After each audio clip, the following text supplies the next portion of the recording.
Hola, muy buenas a todos, espero que se encuentren bien. En esta oportunidad voy a hablarles acerca de tres movimientos artísticos como lo son el clasicismo, neoclasicismo y romanticismo. Vamos a conocer un poco acerca de cada uno de estos tres movimientos, cómo se originaron, qué partes del mundo vivieron esta etapa de la historia y la herencia que nos deja en el arte y su legado hasta el presente. Sin nada más que agregar, comencemos.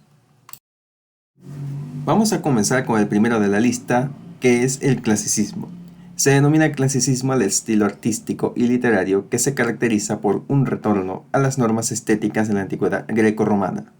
Esta corriente artística también se caracterizó por una rápida expansión en Europa y en los Países Bajos. Surgió en Italia a finales del siglo XVII y se afianzó hasta las postrimerías del siglo XIX. Se inspiró en el arte de la antigüedad grecorromana, profundamente académico y tradicional. Este movimiento influenció todos los ámbitos artísticos, como la música, la literatura, la arquitectura, escultura y pintura. El clasicismo se implantó en Italia, Francia, España, Alemania, Rusia e Inglaterra y los Países Bajos. Convivió entre la corriente romántica y el barroco, pasando por el rococó y el manierismo. Mantuvo su inspiración estética y filosófica, basada en la cultura clásica. En base a estos planteamientos, destacaremos las características prominentes del clasicismo. Concibe el arte como un ente de utilidad pública, siempre destacando la ética y el buen gusto. Pretende ser universal y atemporal, exhibe una búsqueda constante de la perfección, sobresale la pureza y el equilibrio de las formas, se inspira en los ideales de belleza de la antigua Grecia y la civilización romana.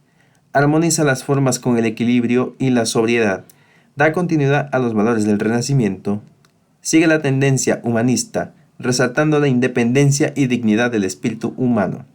Los temas que abordan están relacionados con la moral, la filosofía, la mitología y la política.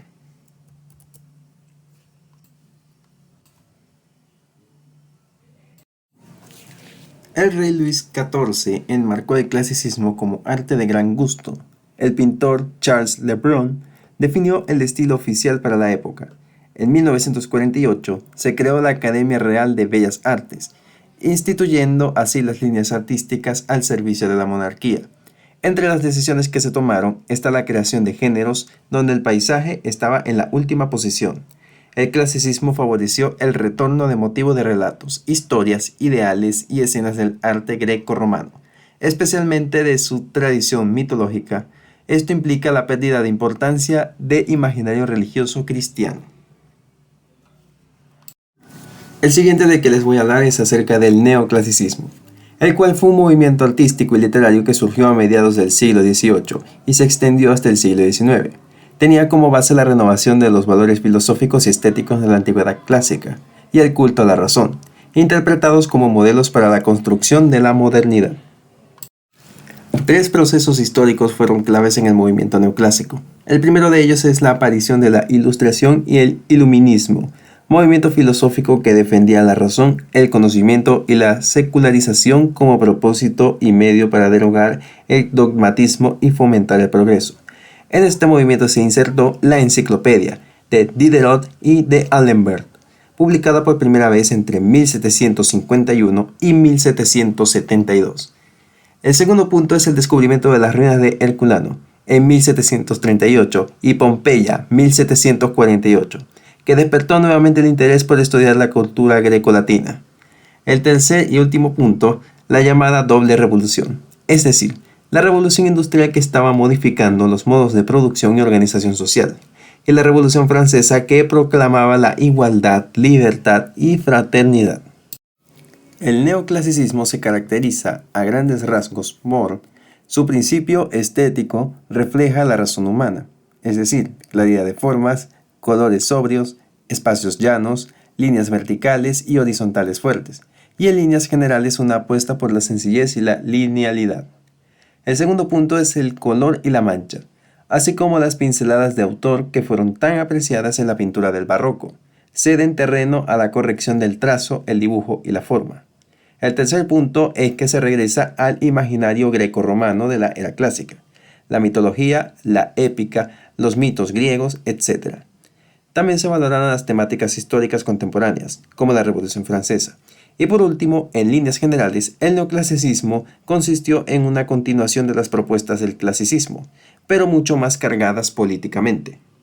La nueva estética neoclásica adquiere su máxima expresión en Francia, principalmente por ser asumida por la burguesía en su lucha por tomar el poder, y después en Roma, en donde llegarán jóvenes artistas, expertos y coleccionistas para formar su gusto. Se crean academias que abogan por la uniformidad estilística, lograda a través del aprendizaje del buen dibujo, la copia de modelos clásicos y el dibujo natural. La conexión entre los autores del mundo clásico y de los de la nueva antigüedad se llevará a cabo a través del rigor del trazo y la línea de la veracidad de la representación. El neoclasicismo quiere para el artista una formación de rigor intelectual y de fidelidad a las artes del pasado. Por último, pero no menos importante, queda de hablar del romanticismo. El romanticismo es el movimiento sucesor del neoclasicismo, que reemplazó sus deseos de orden y racionalidad por la búsqueda de la libertad individual y el culto a los sentimientos, las subjetividades y el genio del artista. El romanticismo puede considerarse una reacción a lo clásico y a los valores racionales de la Ilustración misma. Nacida en Alemania del siglo XIX, donde lo neoclásico aspiraba a lo universal y lo sobrio, el romanticismo apostó por lo local y lo sentimental, por lo popular y lo original. El romanticismo se origina paralelamente en Alemania y el Reino Unido, cuando un grupo de gentes variopintas deciden que ya están hartas de tanta racionalismo e ilustración. El mundo es más bien lo contrario, irracional. No es sereno ni intelectual, más bien está lleno de sentimientos, de imperfecciones, y ahí está la gracia. Vuelve así ese barroco gusto por el drama, y si es con violencia mejor que mejor. Guerras, locura, muerte. Además, no está mal aderezarlo con un poco de erotismo. La libertad individual es ahora lo importante, y cada uno tiene su propia forma de buscarla. Muy pronto esta idea se extiende por toda Europa, el primer movimiento cultural en hacerlo, y cada país tendrá su particular forma de romanticismo, que se proyecta a su vez en distintas disciplinas artísticas. Las principales características de este movimiento artístico son las siguientes. La primera es el individualismo. Exalta la figura del individuo como centro de la creación. La segunda es la originalidad. Busca erigir a la expresión subjetiva como centro de la producción creativa. La tercera es el nacionalismo. Exalta los valores, historia e identidad de la cultura de un pueblo previo al neoclasicismo. La cuarta es la emocionalidad. Destaca las emociones, la pasión, la imaginación y los sentimientos sobre la razón. Y quinta, el rechazo al neoclasicismo. Deja de lado las tradiciones de la era anterior y busca romper con las normas clásicas y académicas.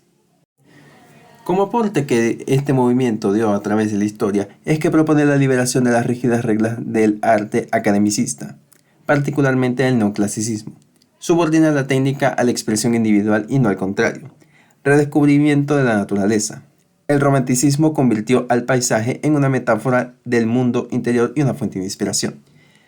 El romanticismo impulsa a las personas a buscar un sentido propio a sus vidas, a través de la soledad, la quietud de ánimo y la ensoñación, sin que ello significara la incomunicación o la indiferencia, pues se trataba de una reflexión sobre la condición humana como toda filosofía.